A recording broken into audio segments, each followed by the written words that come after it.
પોતાના સંતાનોને હાથમાંથી ન જવા દેવા હોય તો આ સ્ટોરી આખી સાંભળજો.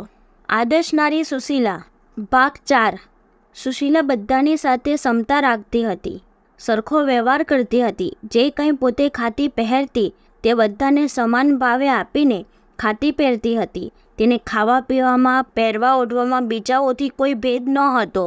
જે વસ્તુ તે પોતાના પતિ અને બાળકોને ખવડાવતી પહેરાવતી તે વસ્તુ પોતાના જેઠ જેઠાણીઓ, સાસુ સસરા અને નણંદને પણ આપતી હતી. એક દિવસની વાત છે. તે પોતાના દીકરા દીકરીને દ્રાક્ષ, અખરોટ, બદામ, કાજુ, પિસ્તા વગેરે મેવા આપતી હતી. તે દરમિયાન તે બંને બાળકોની સાથે રમનારા થોડાક પાડોશના બાળકો આવી ચડ્યા. સુશીલાએ મેવા પોતાના બાળકોને નહીં આપતા પહેલાં તે બાળકોને આપ્યા.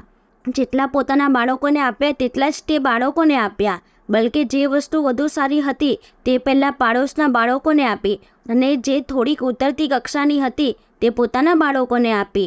સુશીલાના આ વર્તનની તેના બાળકો પર ઘણી સારી અસર પડી.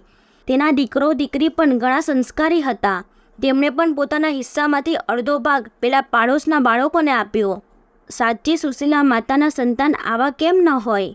સુશીલા પોતાના પતિની વિશેષ સેવા કરતી હતી અને ક્યારેક ક્યારેક પોતાના પતિ સાથે કથા કે વ્યાખ્યાન સાંભળવા જતી હતી તો ત્યારે જ તેના દીકરો દીકરી પણ તેની સાથે જ જતા હતા. બાળકોમાં ચંચળતા સ્વાભાવિક હોય છે, પણ સુશીલાના બાળકો શાંત સ્વભાવના હતા, કારણ કે સુશીલાનો સ્વભાવ સ્વાભાવિક જ ચંચળતા રહિત હતો.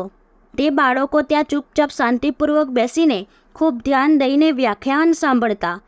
સુશીલા બાળકોને હંમેશા નિયમિત સારું શિક્ષણ આપતી રહેતી હતી.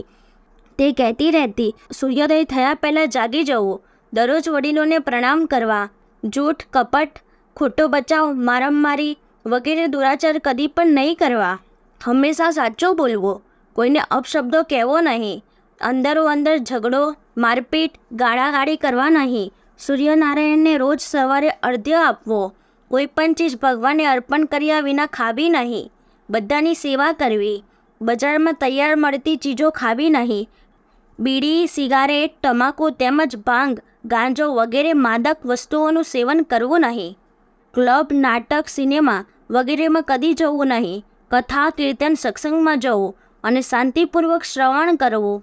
કોઈ પણ ચીજ મળે તો તેને હાજર હોય તે મિત્રોને આપતા વધે તે ખાવી, વડીલોની આજ્ઞાનું પાલન કરવું અને હંમેશા કર્તવ્ય પરાયણ રહેવું. ક્યાંક કોઈ બીજાના ઘરે ગયા હોય તો ત્યાં કોઈ વસ્તુ માંગવાની તો હોય જ નહીં, બલકે તેના આપવા છતાં લેવી નહીં જોઈએ. બસ આપણાથી જે કંઈ થઈ શકે તે બીજાઓની સેવા કરવી જોઈએ. કદી પણ બીજાઓની સેવાને પાત્ર બનવું જોઈએ નહીં. બાળકો માટે કેવી સુંદર કેળવણી! આ રીતે સુશીલાના ઘરમાં નિત્ય નિયમપૂર્વક ઉપદેશની વાતો અને કથા કીર્તન થયા કરતા હતા. તેની બાળકો તથા ઘરના બધા લોકો પર સારી અસર પડવા લાગી અને તે બધા સુશિક્ષિત સંસ્કારી બની ગયા. બાકીની સ્ટોરી આગળના ભાગમાં સાંભળીશું.